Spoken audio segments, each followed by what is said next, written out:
A morte é um tema tabu na nossa cultura. Evitamos falar ainda em vida de inventário, herança, doação de patrimônio. Mas, na medida em que o país avança, as pessoas vão melhorando e adquirindo bens que um dia serão deixados para os herdeiros. E o assunto tende a ser debatido. É sempre bom fazer um testamento. Realmente, você com certeza vai se livrar de um monte de problema. Quando uma pessoa ela morre, tem um seguro da empresa e um seguro privado. Ela tem direito a acionar os dois seguros? É melhor você organizar agora, falar disso agora, porque você vai deixar coisas boas e de forma facilitada para sua família. Na verdade, ninguém gosta de falar, mas pior é deixar bagunçado, confuso ou até muitas dívidas, muitos problemas para quem fica. Doar em vida ou fazer testamento? O que é inventário? Quais dívidas devem ser pagas após a morte de um familiar? Para quem ficam os bens de uma pessoa solteira que morre e não tem descendentes? Ninguém quer pensar nessas coisas no momento de luto, mas é justamente nessa hora de dor que elas têm de se defrontar com o inevitável, os assuntos burocráticos. Burocracia depois da morte é o tema do Bom para Todos, que começa agora.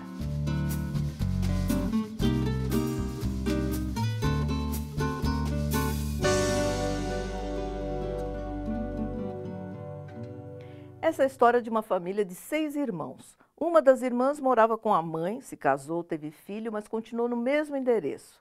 A matriarca adoeceu. Com uma doença terminal, teve de passar cerca de 4 meses internada num hospital. Isso mexeu com o lado emocional da família e também com a vida prática. Era preciso fazer um revezamento no acompanhamento hospitalar da mãe, que faleceu no começo de 2014. Aí começam a surgir os problemas. Estava em discussão algo que pode ser justo, mas que não é previsto na lei. A pessoa que morava com a mãe e a ajudava se achava com mais direitos do que os outros irmãos. Quando tá todo mundo brigando, é difícil de você ouvir alguém.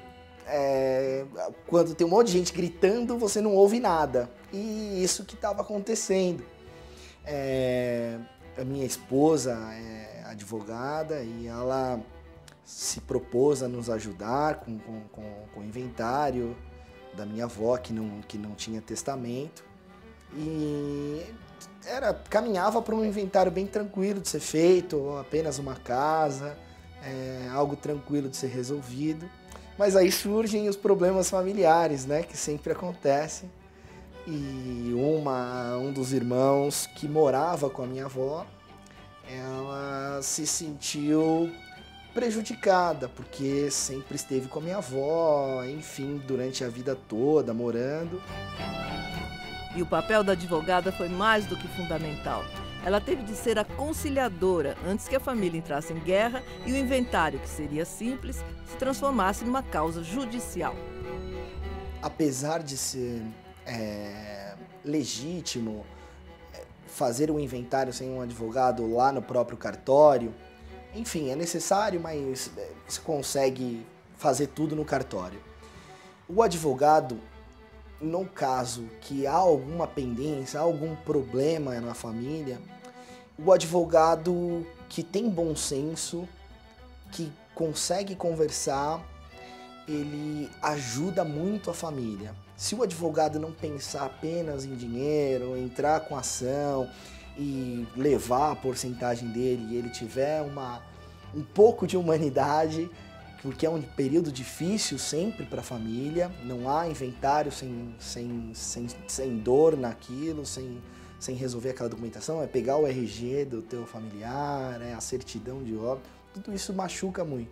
Então um advogado com sensibilidade, que tenta conversar, que tenta resolver da maneira mais simples e rápida, é a melhor solução sempre. Sempre existem os advogados que vão aí querer tomar daqui ou dali. Tomem cuidado na escolha do seu advogado. Havia por parte de todos o entendimento daquela situação. Difícil era chegar num acordo.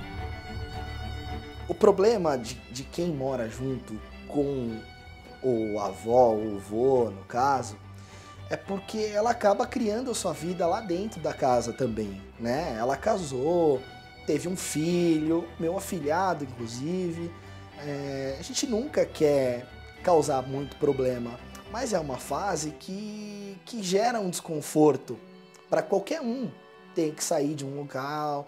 Nós não pressionamos ela para sair imediatamente, ela teve todo o tempo do mundo para procurar um outro lugar. Hoje a casa já está vendida, já foi tudo resolvido, dividido entre as partes. Então fica claro que a conversa é o melhor caminho antes de você buscar as vias judiciais. Destes acontecimentos, Felipe tira uma lição para sua própria vida.